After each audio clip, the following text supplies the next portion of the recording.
스프. 불닭볶음면 리콜의 삼양식품의 반격. 매운맛 계산 잘못됐다. 스브스 프리미엄에 실린 SBS 권혜리 기자의 뉴스 스프링 취재 파일입니다. 해외에서 큰 인기를 누리고 있는 불닭볶음면에 대해 덴마크가 성분이 위험하다는 이유로 리콜 조치를 내렸죠. 제조사인 삼양식품이 여기에 반박하는 의견서를 내기로 했습니다. 덴마크 식품당국의 불닭볶음면 매운맛 측정법이 합리적이지 않아 리콜 조치도 문제가 있다는 주장입니다. 덴마크의 식품의약품 감독당국인 수의식품청은 현지 시각 11일 불닭볶음면 3가지 제품에 대해 리콜, 즉 판매 금지와 회수 조치를 내렸습니다.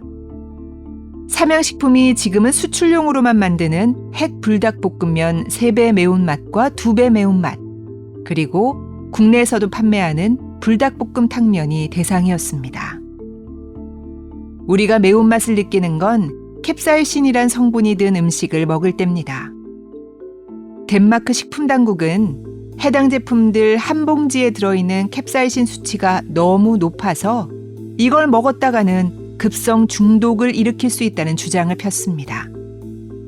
특히 아이들에게 해로울 수 있다며 판매를 금지했을 뿐 아니라 이미 구매한 소비자도 즉각 폐기하거나 반품하라고 명령했습니다. 삼양식품이 여기에 대해 공식 반박 의견서를 덴마크 정부에 보내기로 한 겁니다. 삼양식품은 덴마크 수의식품청이 리콜 조치를 내린 제품 3종에 대해서 국내 공인기관에 정확한 캡사이신 함량을 측정해달라고 의뢰한 상태입니다.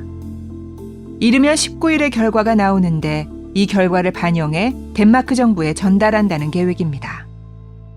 삼양 측 설명은 덴마크 식품당국이 불닭볶음면의 캡사이신 함량에 대해서 결론을 내린 과정에 오류가 있는 걸로 보인다는 겁니다. 매운맛의 정도는 스코빌 지수로 수치화해 측정하고 있는데요.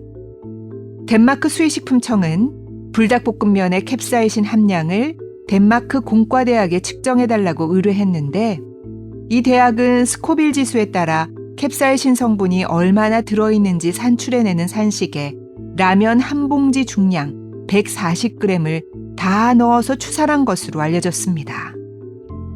삼양 측은 면에는 매운맛이 없고 스프에만 매운맛이 있으니 30g쯤 되는 스프 중량만 따져야 하는데 면 중량까지 다 합쳐 140g을 기준으로 했다면서 그래서 실제 불닭볶음면에 들어있는 캡사이신 양보다 최소 4배는 더 들어있다는 결과가 나오게 된 거라고 주장했습니다.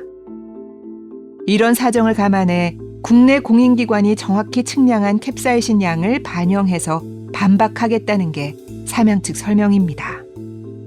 또 덴마크 식품당국이 원래 매운맛에 대해 구체적인 규정을 갖고 있는 것도 아니었고 그냥 이 경우에 한해서 특별히 자체 판단을 내린 걸로 보인다며 어떤 통보도 받지 못했다고 밝혔습니다. 덴마크의 이번 리콜 조치는 외신을 통해 확산되면서 전 세계적으로 화제가 됐습니다. 덴마크인들에게 한국의 매운맛이 익숙지 않을 수 있지만 회수 조치까지 내린 건 좀 지나쳤다는 반응이 주를 이룹니다. 한 소비자는 수의식품청이 낸 보고서를 봤는데 거기도 타바스코나 할라피뇨 고추만큼 맵다고 돼 있더라고요. 그럼 왜 타바스코랑 할라피뇨는 리콜하지 않는 거죠? 라는 시니컬한 반응을 보이기도 했습니다. 신드롬에 가까운 인기가 있다는 이유로 덴마크 당국이 과도하게 폐쇄적인 반응을 보인 게 아니냐는 겁니다. 한편으로는 불닭볶음면의 화제성이 다시 한번 부각된 사건이라는 해석도 나옵니다. 이런 잡음, 일종의 노이즈는 안 그래도 이색적인 식품으로 이른바 챌린지의 대상이 되면서 세계적인 인기를 얻은 불닭볶음면에 역설적으로 재차 홍보의 기회가 될 수도 있다는 거죠.